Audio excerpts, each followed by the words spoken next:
আজকে আমি তেল ছাড়া ফ্রেঞ্চ ফ্রাই বানিয়েছিলাম বাড়িতে বসেই। আর এই ফ্রেঞ্চ ফ্রাইয়ের স্বাদ তো ছিল একদমই সেরা। আপনারা চাইলে কিন্তু বাড়িতে বসে এভাবে ফ্রেঞ্চ ফ্রাই ভেজে খেতে পারেন। তো ফ্রেঞ্চ ফ্রাই বানানোর জন্য প্রথমেই আমাদের লাগবে আলু। আর আলুটা আমি ফ্রেঞ্চ ফ্রাইয়ের শেপে কেটেও নিয়েছিলাম। তারপর চুলায় জাল ধরিয়ে দিয়েছিলাম একটু জল। এবার এই জলের ভেতর দিয়ে দিয়েছিলাম 1 চামচ লবণ। তারপর এক একে কেটে রাখা আলুগুলো সব দিয়ে দিয়েছিলাম। এবার এটিকে ঢাকনা দিয়ে 70% মতো সেদ্ধ করে নেব। আমার আলুটা হয়ে গিয়েছে, এবার এটিকে নামিয়ে নেব। আমি আলুটা থেকে জল ঝরিয়ে নিয়েছি।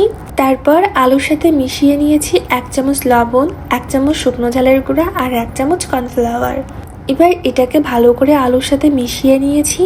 আমি ফ্রেঞ্চ ফ্রাইটা এয়ার ফ্রায়ারে বানাবো। আর এয়ার ফ্রায়ারে একটুও তেল দেওয়া লাগে না, এমনিতেই আলুগুলো সুন্দর ভাজি হয়ে যাবে। আর আমার মনে হয় তেল ছাড়াও যে স্বাদ, তেল দিয়েও সেই স্বাদই লাগে। তো তেল ছাড়াটা স্বাস্থ্যকরও হবে, তার জন্য আমি এয়ার ফ্রায়ারে তেল ছাড়াই বানিয়েছি। 390 ডিগ্রি ফারেনহাইটে 20 মিনিটের জন্য ফ্রেঞ্চ ফ্রাইগুলো ফ্রাই করতে দিয়ে দিয়েছি। এখনো 7 মিনিট বাকি আছে, তবে আমি একবার খুলে দেখবো কেমন হয়েছে ভেতরে। যেহেতু আমি আলুটা সেদ্ধ করে দিয়েছিলাম, তার জন্য আমার 20 মিনিট লাগেনি। আমার 7 মিনিট আগেই আলুটা একদম ফ্রাই হয়ে গিয়েছে। তো আমি এটাকে বন্ধ করে নামিয়ে নিব।